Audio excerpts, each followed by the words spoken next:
right, so in true, yikes, this is very sensitive. In true Julia fashion, there's a just-in-time component. The organizers asked me yesterday when I was really busy doing the tutorial, how about organizing a panel? And so what I'm planning to do now is, who are the speakers that are still in the room? Please raise your hand. All right, we've got 1, 2, 3, 4, 5 folks.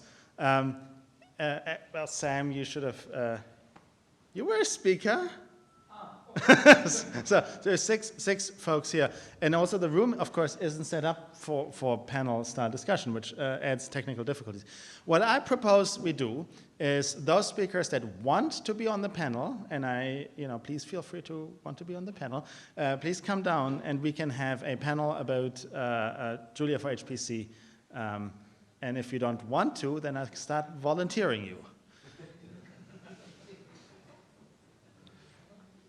All right. Maybe the right algorithm here is, so there's a couple of chairs, maybe you sit on the table. No, oh, okay, yes, perfect. All right, so we are just gonna pass around the mic that's down here, excuse me. Okay, I'm just, yeah, we have one audience mic, so we're going to do the. Oh wow! I hope I'm insured when I break this thing. So maybe what we can do is like, so let's sit on the chairs. Well, we don't have enough chairs. All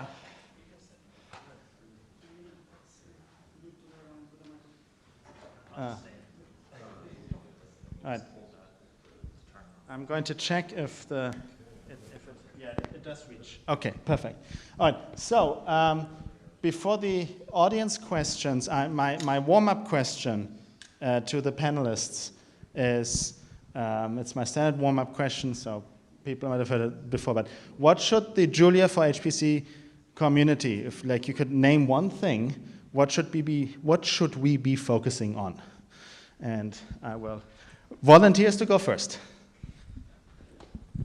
Well, I think David and I might say the same thing, but garbage collection of foreign memory is a big problem, in my opinion, and until we can solve that, I do not think Julia on HPC will really be competitive with other languages.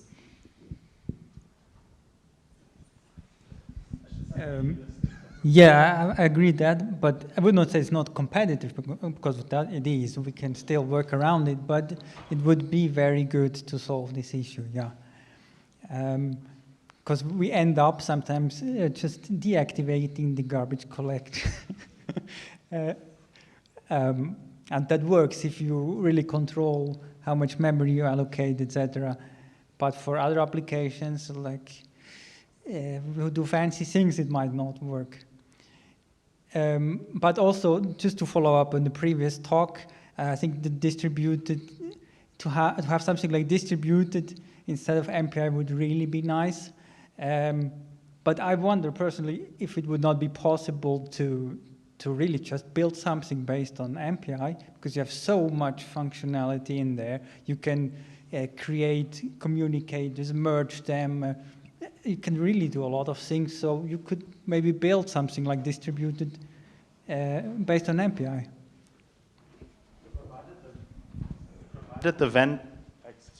Provided the vendors actually support all of those features that they said they would support, but don't eventually, make it into the standard. So anyway.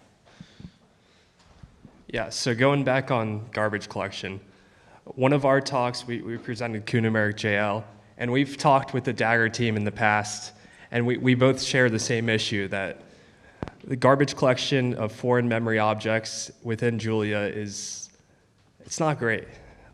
Because Julia just doesn't know about these external memory references because its heap heuristics are based on Julia managed objects. So the ability to register these foreign objects is, I think, something to be discussed and something at least the four of us could agree on. Maybe other people that work on CUDA JL or AMD GPU JL, that is something that will enable HPC within Julia. Yeah, big +1 to foreign memory and GC. It is a massive problem that affects nearly every HPC library, except for ones that use MPI pretty heavily. It's less of a problem, but it still ends up biting us in the butt quite frequently. I know AMD GPU, the current head maintainer, Anton, has been working on a lot of like machine learning, machine vision kind of problems, and until he implemented basically hacks in AMD GPU to deal with this issue, he was not able to run real problems in Julia, and that's not okay. I mean, how are we going to be at the state of the art if we can't even run, you know, what is basic demos? I think that's kind of crazy. So I agree. This is a huge focus. And to expand a little bit on the point, I think that not only garbage collection of foreign objects, but cross-language integration in general. Because, like, I don't know if anyone faced the same things, but sometimes you want to build a wrapper from Julia or to Julia, and then you say, okay, we have these cool things like cxx.jl and etc. But then you try to build some parallel or distributed thing, and there's a little caveat everywhere. Like, I want to do, like, oh, I want to do multi-GPU. But then you kind of can't, right? Like, I think there's a gap in general, not only for GC of foreign objects, but, like, functionality in general, like, the way that Julia plays out with C++ in distributed settings is something, and the way that Julia plays out with GPU integration with C++ also. So that's a thing we think we want to bridge the gap. A +1 on that. With our library, we decided to make a C wrapper to our C++ interface. So that, I mean, we feel that. Is that not a C++ problem? Yeah. Yes. Kind of both, I think. It's a both problem. Yeah, it's a both problem. More tightly coupled integration would be, I mean, I'm saying broad things, like how do you actually do something?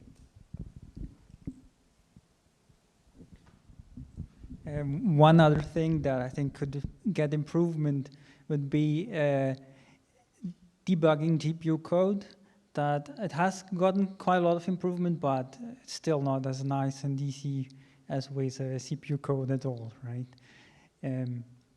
Yeah.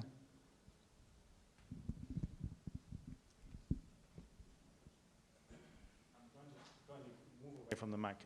All right, so we've had already a great start of a discussion. Are there questions from the audience? Right. I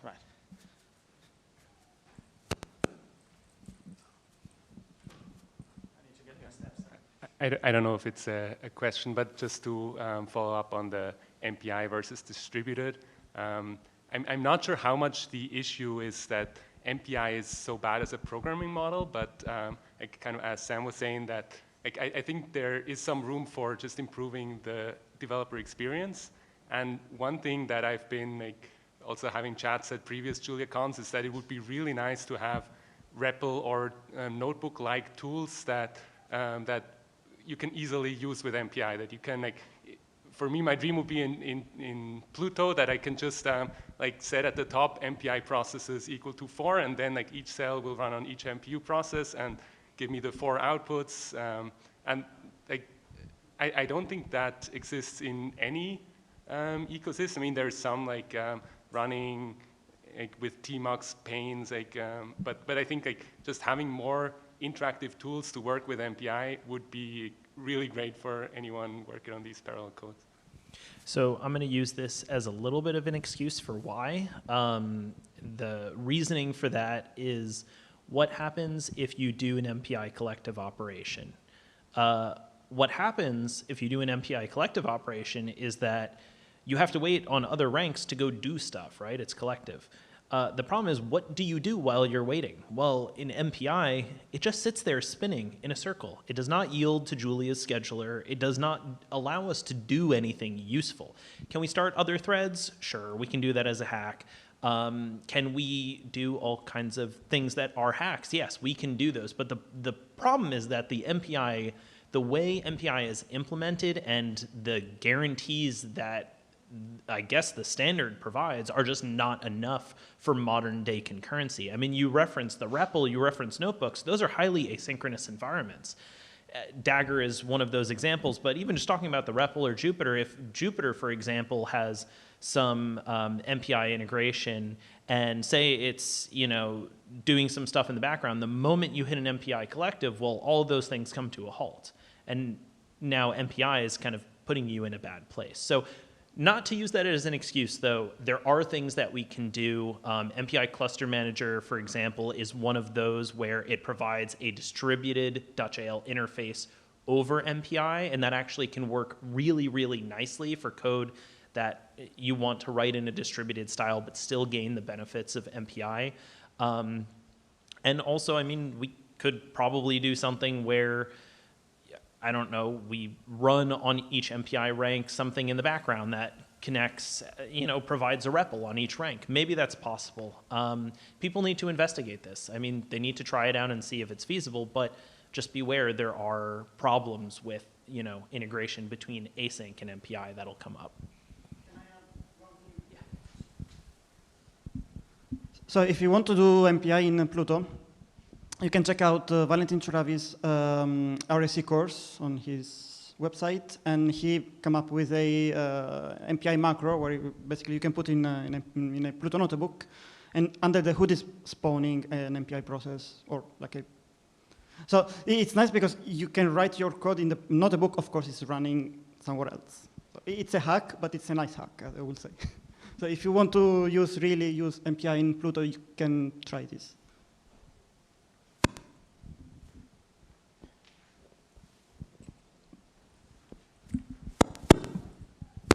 Further to that, the MPI cluster managers looks fantastic. We would really need that. I don't think it's in a usable state right now. No, we use it. Are you currently using it? Yeah. Okay, last time I tried it, it had some like pre-compilation issues that seemed to come from the library itself. If I'm wrong, I'm very glad. Thank you. I'll investigate that. Yeah, it seemed that it was like from the library that needed a bit more maintenance. It hasn't had any commit in like 3 years, hasn't it, or something like that? Yeah. Okay, but yeah, maintaining that would probably be my call. It's great. It's a very nice interface and a very good middle ground. Thank you. And to kind of like to further the point, I would say that at least from my experience debugging MPI while using Julia, is so painful. It's so painful. Like whenever something breaks, it's so bad. So I think there's room for improvement there also, like for quality of life. Like it's so bad. Like things break and it just starts popping up like whatever JLL, and then you don't know where that points to. That's so bad for me. Is that worse than C and C++? I would say so. But at least in C++, that's where you use MPI outside of Julia, but I would say so. Like, oh, thank you.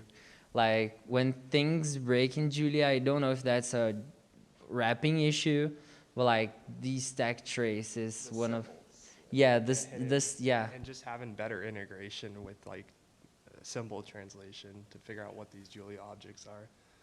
Yeah, it kind of gets lost in the wrapper there, and then you don't know what's happening. Right. I guess I do want to then ask the panel, we just spent a bit of time talking about asynchronous MPI. Is the Julia HPC community doing enough to bring some of these ideas back to the vendors and the the standards developers, because these are ideas that would benefit other languages as well, in your opinion? I can go first. I mean, I don't know. Also, everything that I'm talking about is anecdotal, obviously, but you are met with quite a prejudice when you say, okay, I'm doing this and this and that to someone that's involved. At least I've talked with people involved in the MPI standard before, and like I do this and this and that, and they say, oh, okay, this is a known issue, and then you say, in Julia, and they say, yeah, whatever. Like they basically do not give attention enough, I think. But like we can do a better job at communicating that, obviously. But I think it's the same way you guys mentioned, like, is that a C++ or a Julia issue? I think it's both. I think they don't want to hear it, and we do not communicate that effectively. Yeah, I think it's also, the situation is maybe similar to the one that we have with NVIDIA and CUDA.jl, where NVIDIA kind of sometimes cares, but usually most of the time doesn't really care about us. They care about C++, Fortran, and especially now Python, because that's their big thing. And, you know, I feel like on the MPI side, they're also similarly interested, maybe not so much in Python, but they really care about C++, Fortran, like the existing languages, because most of the big MPI codes that are out there that are functioning fine are written in those languages, and they really just appear to care about that. Like, what would they do? I mean, are they going to go back and revise the specification so that now, oh, there's a way for MPI to yield back to Julia? Maybe. How many years are we going to have to wait for that? I mean, you know, 5, 10 years, I don't know, these things move kind of slowly. I'm just not confident, so I personally rather put my eggs in the distributed basket and see how far we can go with that, but provide MPI support where we can. Now that you brought up the snakes on the plane again, what continues to amaze me is that let's say the promise of efficiency that Julia brings is completely ignored in machine learning these days, and in my impression is that it doesn't even, like it even loses momentum. Like it isn't catching up, it's losing ground. Why is that in your perspective? Or is that true? Maybe the first question. Are you asking, is Julia losing ground in machine learning compared to Python? That is my impression. Like the number of Python libraries for machine learning is growing more rapidly than the number of machine learning libraries for machine learning in Julia. Yeah. I would argue that this is the same at this point. Or let me rephrase this, everything that people use NVIDIA GPUs for, more people using Python, and more Python exists, right? TensorFlow, JAX, PyTorch, like the number of libraries and the number of lines of codes that I could cite is growing faster than the number of lines of code I could cite with Julia. I have opinions, but that is something different. I think I don't use machine learning all that much in Julia because my impression is the same as yours, that Python is far ahead of it. And from what I've heard, that multi-node, like distributed training in Julia just isn't really all that great. And if I had to guess, it's related to this garbage collection issue, because you're doing AI training, that's going to use a GPU. And if you're doing distributed training, you're probably using a lot of memory, which, as we've discussed, Julia is not great at cleaning up. So you take a big performance hit compared to something like a Python library. And then just some anecdotal evidence. I was at Argonne last summer, and they have the Aurora supercomputer, which is Intel. And the group I was in, they loved using Julia, but they just they couldn't really run their machine learning workload on Aurora because it was using Intel GPUs. So they're not going to spend the time to like work for a month or two to develop this thing in Julia when they could just use PyTorch, and it kind of sort of works on Intel. I think that answers it like on the technical side, but I would say that this is a very much social issue. Like when you mentioned they wouldn't spend 1 or 2 months trying to build that,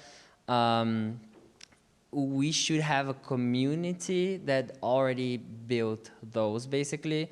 So I think this is not only a technical question, but a very much social one.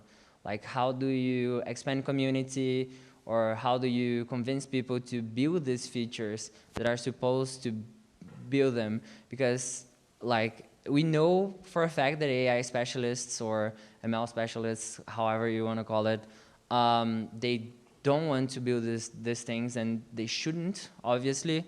So how do you convince people from like other or with no community to try to develop Julia further? Like that, as I mentioned, this is a very much social issue.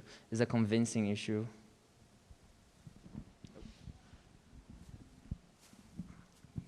So I've been listening to this discussion for the last, I don't know, 15 minutes about MPI and you know, Python libraries. And one thing that I keep thinking in the back of my mind is that the number of people who use HPC is dwindlingly small.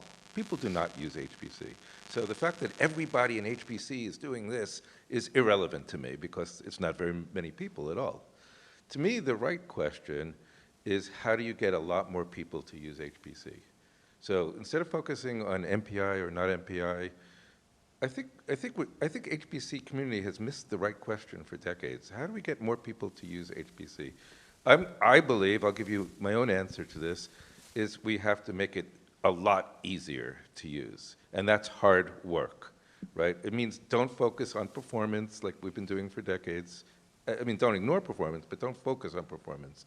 Make it that these things are usable for, you know, the undergraduates that I teach, the graduate students that I teach. These folks don't want to use HPC. It's too much of a pain. So I think that's the right question, and I'd like to see a lot more of that. While I'm moving the mic, y'all can answer. And I think this is kind of cheating to answer your question, because this is an ongoing discussion on every FIRE meeting. But when you look into Python, it was built exactly to be easy to use, as we've mentioned 1,000 times already. And it gained traction exactly like that. Like, you started an intro course for computer science or whatever, it's Python. It's always Python. And then people started getting acquainted with it and building a community with it. Like, newcomers started coming, and that built the entire ecosystem for Python. That same argument can be used for HPC. That same argument can be used for AI and Julia. So this is also, I think, your own point that I'm bringing up. So there's that. It's some way of bridging the usability gap, and I think things come naturally from that. So as I mentioned, a very much social thing, and this may be one of the solutions. So bringing in newcomers through being easy to use, HPC or Julia or any technology that comes from it. So to address the issue of like, how do you get more people to like utilize HPC resources, right? One of the main focuses of our presentation that we gave earlier today was basically you have one CPU code. That same CPU code should be able to run across multiple GPUs. It should be able to run across multiple nodes. And it's just the exact same code without any modification. I showed a git diff. It was like 7 lines of code for an entire gray sky heat diffusion application. And those 7 lines of code change was just, instead of using, yeah. Yeah. Say that now we've got to get past stencils and matmols and, you know, the basic dozen things that HPC is good at to make this really work. Just quick, and then you can say something. So in our talk, you had basically said that you want like people to be able to write arbitrary code, and it just runs on HPC. As a fantasy. Yeah. Because I say there's like fundamental issues, like scalar indexing a GPU array is just always going to be a bad idea. So like fundamentally a for loop that's just indexing on a GPU, you're going to have a pretty smart compiler to figure out that you can just completely remove that loop and replace it with an array operation. And if it's not possible to do that, then your performance is kind of just going to suck. So I guess it would be possible to run that on a GPU, but it's not going to have good performance in the end.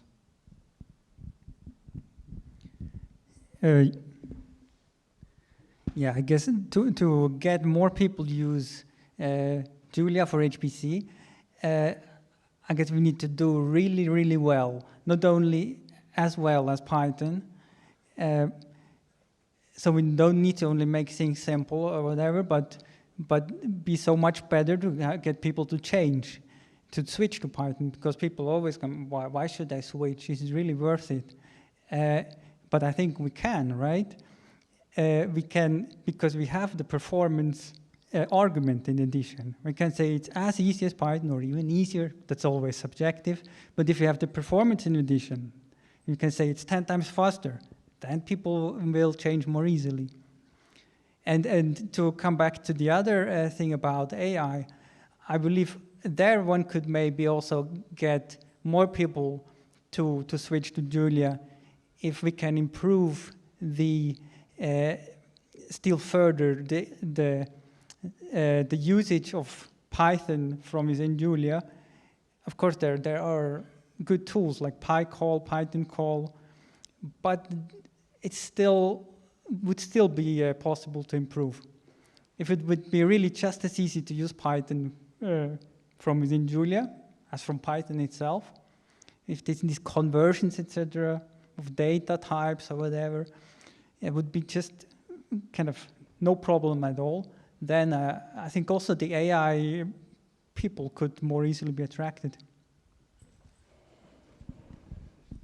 And this is my way of cheating, of getting next again. So I like your point that the perception is there's not a lot of people using HPC, but I think that this is currently changing a lot, because in the last only like 1 or 2 years, there's so many open weight large language models, generative AI models been released that people really start to build their own, let's say, 2 GPU cluster, right? And it's, on one perspective, this is not HPC, right? 2 GPUs on one mainboard, or maybe like 2 mainboards or like a mainboard and an extended GPU. But getting 2 GPUs to run like something halfway decent for the average hobbyist, this can be very difficult. I know because I have tried, and I'm not the best HPC programmer. And this could be a good moment to try to capitalize on this, that here is something that might be readily usable, that might solve the 2-language problem and all those things, if we think a lot smaller what HPC might mean.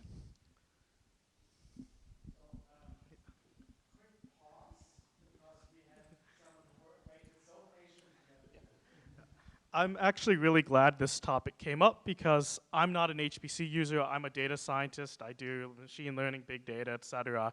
And one thing that I've noticed just listening to a lot of this is that there's a lot in common with HPC, actually, but it's, I think, easier to achieve than HPC in many ways. For example, someone earlier mentioned if you're using distributed.jl, you want hundreds of workers, but that doesn't work very well right now. But for me, doing big data, at work I use PySpark, unfortunately. But if I were, let's say, using Julia, I could instead spin up distributed.jl, spin up threads, and now I instantly have way more power available to me than what PySpark gives me, and that's a massive industry standard right now. And Julia's already, between distributed and threads, basically beating that, and then you get a better interface with something like Dagger. And so, yeah, I was actually thinking, kind of doing this whole thing, it's also interesting to see what Julia has achieved, even if it hasn't maybe reached those HPC levels. A much larger amount of users aren't doing HPC. They're doing AI, they're doing ML, they're doing big data, whatever. And for them, actually, there's a lot of potential in the infrastructure that already exists in Julia. It's not usable yet for HPC, but it's it's basically already there for ML and stuff. So yeah, that's all I wanted to say. Yeah, I want to add to both what you said and what you said. And so I know there is this feeling among HPC people, like people who have been through the HPC gauntlet, they've done all the hard work, and they've scaled on like the world's biggest supercomputers. I'm not pointing at you specifically, but there are people who I have spoken to who feel like the term HPC only gets to be applied to certain scales, to certain hardware, to certain kinds of problems, but that's really silly, because what does HPC stand for? High performance computing. High performance computing can mean anything from a supercomputer down to just running on a single GPU on my laptop or a 2 GPU system. Like, why do we consider them different? It's all the same thing, realistically. It's all the same Julia libraries for the most part. Like, I can use parallel stencil on a supercomputer, but I should also expect to be able to use it on my laptop. Like, that's a reasonable assumption. Same with qnumeric.jl. Like, I would expect that I can develop on my laptop and then I can deploy as far as I want. And if it's only, a 4-node cluster or something like that, a few GPUs, that's cool. It's still HPC. So, the distinction between, oh, this is HPC, this is not, it's a silly distinction. It's like, it's really just created from the fact that there is a kind of semi-isolated community at, national labs and academia and stuff like that do their things on very expensive supercomputers. But they are not only HPC. AI people, data scientists, like just regular people doing simulations, they're all doing HPC. It's all high performance and it's all computing. And I think, to your point, like, it should be easy for you to just spawn up some distributed workers, start some threads, and beat the pants off PySpark, because it really does suck. And we have everything we need for that. I think we maybe just need to put ourselves out there and like maybe put together some example code, put together some marketing materials, and just be like, yeah, PySpark kind of sucks. We can do it better. Here you go. Go ahead and take this code and run with it. I think we are there. Yeah, I'd just like to bounce back on the very first question with what could help improve or spread out HPC and Julia, and there was a couple like obstacle that stopped the momentum. You mentioned garbage collection, cross-language integration, and from that question we went on to the like HPC and Julia should be more spread out once again, and so one of the solutions that's been offered would be to actually teach it in classes, and actually there's a presentation that happened this morning about generating papers directly from Julia and generating Pluto notebooks and so on. Would there be any other solution? Maybe I'm thinking, because Felipe mentioned a lot of the time there's issues, I guess debugging MPI for instance, and then it's just oh yeah, we know it's there, but I feel like maybe if there would be more documentation about those issues, or if that documentation would be more made more available, maybe we could find people from around the globe to solve it, maybe. You see any Yes. That was a very good question, by the way. I think this is, all the previous questions can be clumped up in a balance of interest and bandwidth. Like the AI people that want to use Julia as is and want to clump up the building blocks to do it, or the data scientists, whatever, the application scientists in general, they can do it, but some people don't have the bandwidth to do it. I think that these are very known issues for a while now. There hasn't just been the interest and bandwidth to solve them. And I say I can clump up many of the questions here because, to Alan's point, this is also a very hard problem to do. Building compilers that solve these issues and to improve the debugger that works in JLLs with MPI. But I think that's the literal first step to like solving this problem of interest and bandwidth, because people know the issue, but building minimal working examples that cover all of them and all the edge cases is very difficult. So if we could, as a community, get together or in a project and just document these extensively, we would solve a bunch of problems. Not saying that the problems themselves are like trivial. No, they aren't. As I've mentioned, the compiler thing that may solve the problem of running in a computer in your laptop or an HPC cluster could be solved, but it's a hard problem. Like, documentation helps, but it's not the only thing. It's the first step, I think. Thanks. And here I want to issue a call to action, and maybe specifically get it to if people are watching at home live or later on the YouTubes. There always seems to be a perception that open source is done by these experts who do incredible work, and then they present like those really clever stuff. And then there's people like me who sit here who have no idea what they're talking about. But I encourage everyone, people as naive as I, go to the packages, download them, and if the minimal working example doesn't work, then open an issue, and then help, like, just giving the feedback of, oh, I got stuck on step 0 or step 1 is already starting to contributing. And then you can help contributing the documentation. Oh, I'm completely new here, and this is what I had to do additionally. And I wrote it down, it's 2 lines, but it helps, and it's these little steps. Everyone is invited. Please be cordially invited. Yeah, and also I know there is a big barrier to not filing issues. That's a little bit easier usually, but like contributing documentation, contributing examples, just to submitting any form of like a pull request or something to packages, it has gotten a lot easier over the past few years to, submit changes. I mean, you go into GitHub, you click on a file, you click the edit button, you type your changes, and then you click like 2 buttons and there's a PR. Like, if we're talking about documentation, you don't have to get it right the first time. Your documentation does not have to be stellar.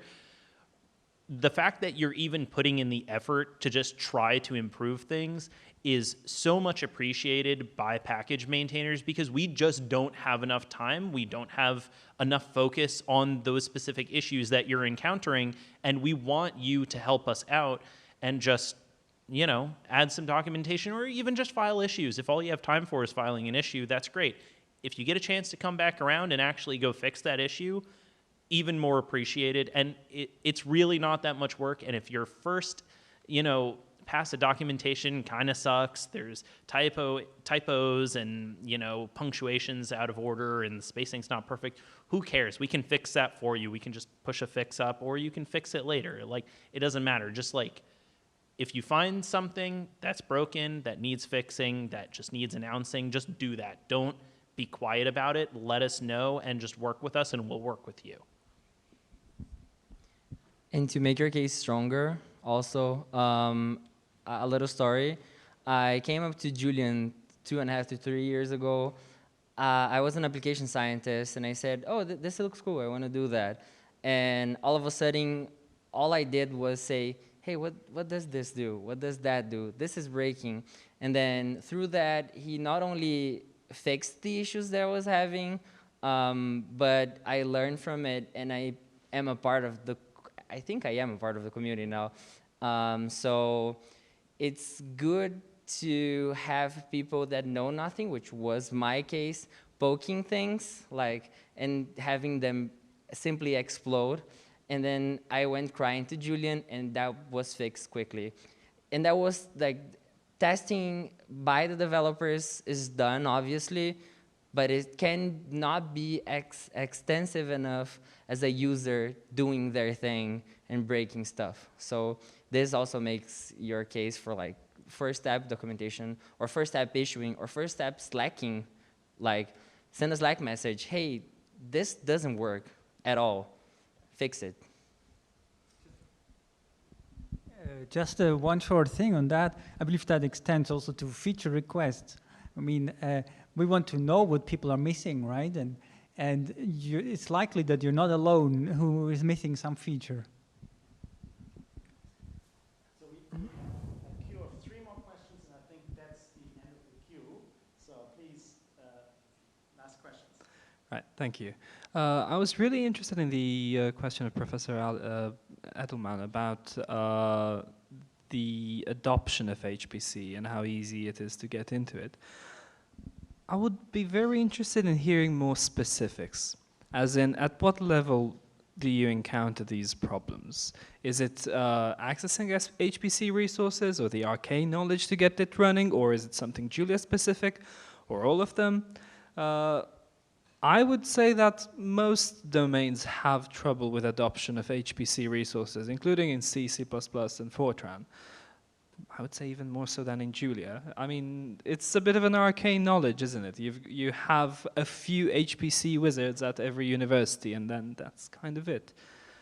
So, again, I'm really interested in specifics. Where do you think the problems are in terms of that make it hard to adopt HPC and HPC stuff? Thank you. Yeah, so one of the aspects of HPC in Julia is just the community in Julia in general, expanding that, right? With a stronger community, just like how Python has this very strong ML backing, right? The more people that work on these type of problems, the better support you could have for HPC libraries and resources. So just like Julian was describing problems with documentation and stuff like that, a stronger community will enable us to have better documentation. It will allow users to write this HPC code that will work on HPC clusters. And you mentioned access to HPC resources, right? It's for this particular presentation that we gave, we had access to a single node cluster for the credits that they gave us. So unfortunately, we didn't even have scaling results ourselves on multiple nodes. So that is a huge problem. Getting access to just multiple nodes can be quite difficult. And that is something NERSC tries to resolve. It's hard. It is a hard problem to get access to these people.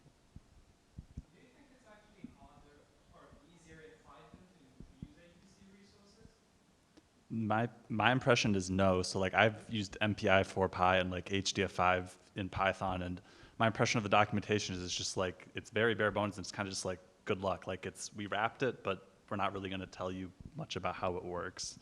So it's possible, but my impression with Julia is that it's much easier. So like the implicit global grid library, we benchmarked it in our thing, and it took me like literally 5 minutes to figure out how to get it to work, and it just kind of worked. So my experience with Julia has been that it's much easier to get HPC running than in Python, save for maybe machine learning applications.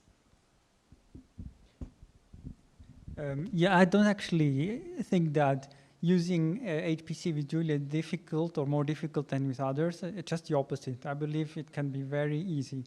And I think it's just about education. So at ETH, for example, we have a master course that we give, and the students love it, and these people afterwards start projects, start a PhD, use Julia. So this is really an effective way to get people. But well, it's just one course, right? This should happen all around the world, and it takes time. So we have a question from the audience. I just want to, because we're close to the end of the time, so please, James. I want to briefly go back to this topic of getting new users into HPC. My impression is that when we say things like high performance computing is easy in Julia, that's kind of only focusing on like part of of what a user gets to experience, because when a user gets started with Julia for the first time, maybe they do some computational simulation, but then they want to plot stuff. How do they plot it? Well, maybe they install plots and they try to run this inside iJulia. Plots, so Plotly, the Plotly backend, which allows for interactive plots, was broken in iJulia for like the last 3 years or something. If you want to use Maki, that's also great, but it's like horrendously slow. And my point is that there are so many paper cuts, these little paper cuts along the way to actually doing your HPC, that's probably going to turn off a lot of the less serious people. I mean, I don't want to say less serious, the less hardcore people. There are groups who get funding to do their compute on, you know, supercomputers. Those people are probably going to be motivated enough to push through and get stuff done. But for the hobbyists, I mean, I think they're probably just going to give up. And so my point is that I think it would be very useful if we kind of went through the process of implementing a complete example workload from start to finish in Julia and see what problems we come across and then try and fix them. Now, my approach was to become a co-maintainer of iJulia. That was maybe a bit too far, but you see the point.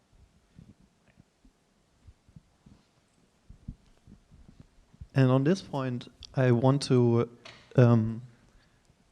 pick up two words that you said and that you just said. So the user experience is really, I think, the key of unlocking these things, like thinking about how people come to this thing. And like the typical biography, I would say, is there's a student who gets tasked with doing something cluster in the basement of a university, something.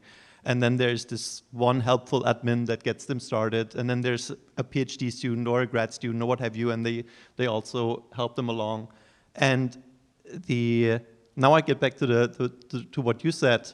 Slack is a tool in Julia that cannot be understated, I think, in terms of importance, because Julia has a super nice community, in my humble opinion. And just to give you an example, before I came here, like, even though I am somewhat, I gently nudged my way in, and I'm now actually running a podcast on Julia Dispatch, if you haven't heard it. I am not the expert Julia programmer, but I messaged a couple of people before coming here, hey, I want to talk to you, and everybody was like, oh yeah, cool, let's do it. And so please reach out, especially all the younger folks, undergrads, also all the hobbyists, like everyone, all ages, everyone. Reach out to anybody in the community, and people are very enthusiastic and polite. I think for instance, the Pluto notebook, the success they had is, I think, mostly due because they use a lot of emojis and they make it very, very clear how supportive and how encouraging they are. And I think everybody is that way in the Julia community, as far as I can tell. They're just not showing it as extrovertedly, let's say. I don't know if anyone or everyone realized it, but it's kind of a very circular motion that we're doing since the beginning of the panel, or since the beginning of the discussion, between like the adoption of Julia or the adoption of HPC. Like, it's circular in the sense that we need something to be easier for more people to use. But for something to be easier, we need more people working on it. And it becomes incredibly circular, and I think we need to find a sweet spot on where to break it. Like, and as the developers, the only control we have is, unfortunately, by doing the hard work, in the sense that we need to make things easier inadvertently, I think. Otherwise, the circle argument will not break ever. So as James mentioned, this is a good one, like building a workflow from start to finish, seeing if things break, seeing if things are easy, not only for us, but for like people that are not well acquainted with our own packages. So as I've mentioned, it's time to break the cycle, basically. Like, oh, we don't have that many users, so we don't have that much, like, that many features. But we don't have that many users because we don't have that many features.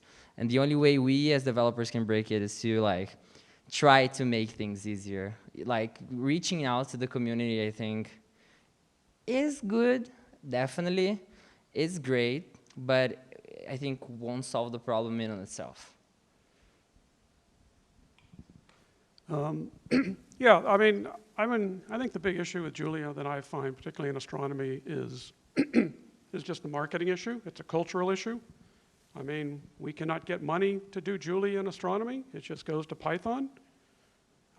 That's partly my fault 25 years ago for helping develop scientific Python. But I think in terms of getting Julia in high-performance computing, I've been speaking with the people at our high-performance computing center at my university. They were not aware of Julia. And once I told them about it and its benefits, they're excited about it. And the point is that if you have these easy tools and we can tell them about it, then when people come to them and say, I want to do computing, they say, well, you might want, instead of using Python, you might want to think about Julia because we can actually get you up and running quickly, and you can use the older GPUs or APUs to solve your problem instead of high performance, the newer stuff. So, it's marketing and getting the word out to people and showing them the benefits of it. That's what I keep doing over time. Yeah, and exactly. Greater marketing increases the amount of users and more people working on these libraries and strengthening the community, and more features come about that way. People submitting more PRs because some features broken. Documentation increases, and that just overall impacts the community in a great way. Hi, I'm Michael Ferguson. I work at Hewlett Packard Enterprise. I've been working on the Chapel programming language for the past 15 years. So I'm here representing a different community. Luca and I are doing a BOF on Chapel and Julia tomorrow at, assuming tomorrow's Thursday, because I can't think, at 2:30. So I'd love to see you there. And Chapel is a language designed for distributed memory programming. I am winding up to a question, which is, in Chapel, we don't really think, like our sort of viewpoint on distributed memory HPC programming is that MPI is too hard, and that's the problem, and we need something else. So my question to you in the panel is, do we have any Julia components that you're aware of that use high-performance networks that don't go through MPI? Like, I think Dagger, do you guys know? Or you use distributed? For us, we have an agnostic backend, meaning our runtime with Kimmerer JL could use UCX. It could use, it supports nickel. Of course, you could use MPI as well. So it's up to the user to figure out what they want. I don't know about other Julia tools. There is UCX.jl, which has not gotten enough love, but it deserves more love. I want to also point out that there are very scattered research projects. So if you want to, like, I'm happy to work with you about this.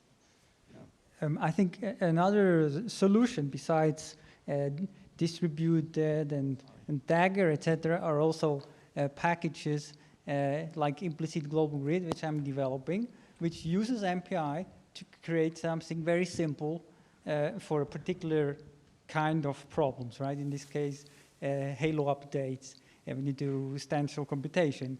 And then it's dirt simple to use it. And so you have all the performance of MPI, but not the difficulties with it.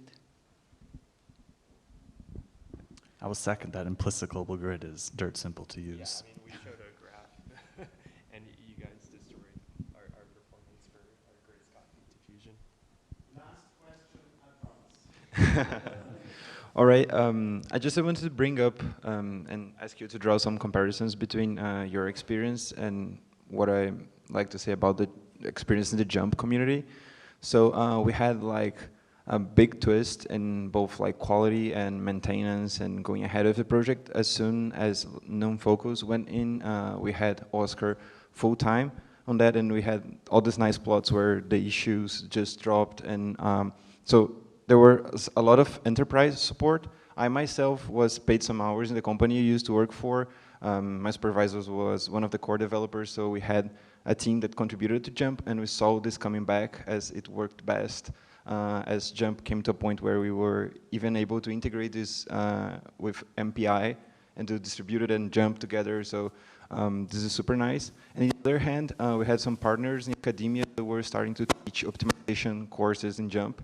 And it was super fun because students didn't even know Julia, but they knew how to use Jump, and we're not using Ample anymore, we're not using other things. And when we told them, oh, you can just like do data frames and everything, the language, they were super excited about it, and they already were using it on a daily basis. So I was just curious about how strategies like having full-time developers backed by grants and also teaching courses that are not exactly introduction to programming, but some specific, either like linear algebra or some other close to HPC activity. I definitely agree that we had talked about this a little bit before, but like getting in on the ground floor and like teaching undergrads, grad students to use Julia. So I know at CMU, a couple of the people that use Julia, some of the professors, they teach it as part of their class, and now all those students are exposed to Julia. And there's maybe not as clean of an example as Jump in my field, but getting people exposed like that is definitely one of the solutions in my opinion, and maybe it's just like an exponential growth and we need just like enough people to start doing this to actually see an effect, but yeah, I can't predict the future, I guess.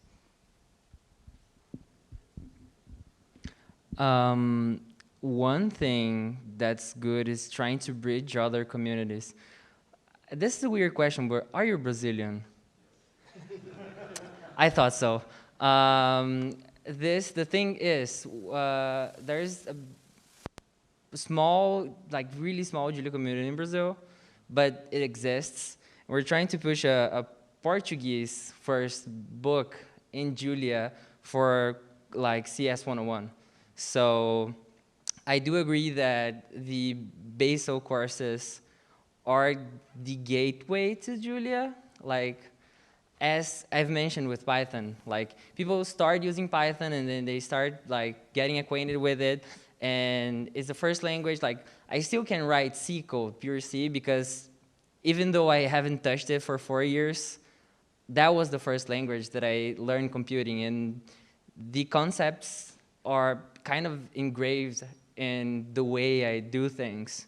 So it's also a problem with learning a second language. When you learn a Latin language, it's really hard to learn a non-Latin language. And the other way around is also true. So if you start at doing something, it becomes natural to you. So that's a gap to bridge. And again, the circular argument is that for that to happen, we need to have the ease of use to present computational concepts through it, like through Julian, etc. And with respect to resources, the University of Tübingen in southern Germany is heavily expanding compute at the moment, and they also have open academic positions. There is a small Julia community in the town as well. It will not be realistic that the compute resources that you're building up will only run Julia. Like, expect that you'll also have to do some Python programming, but I would still assume that, like, if you're planning to apply in the near future for PhD positions, postdoc positions, that sort of stuff, Tübingen in southern Germany is very international and welcoming. All right. On that note, I'm also German, so I'm not affiliated with Tübingen. That's I'm not strategically ending on that note, even though it's a lovely city. Anyway, I want to thank the panelists, the speakers, the lovely audience that has stayed 17 minutes past dinner time. So first of all, a big applause to everyone. Yeah.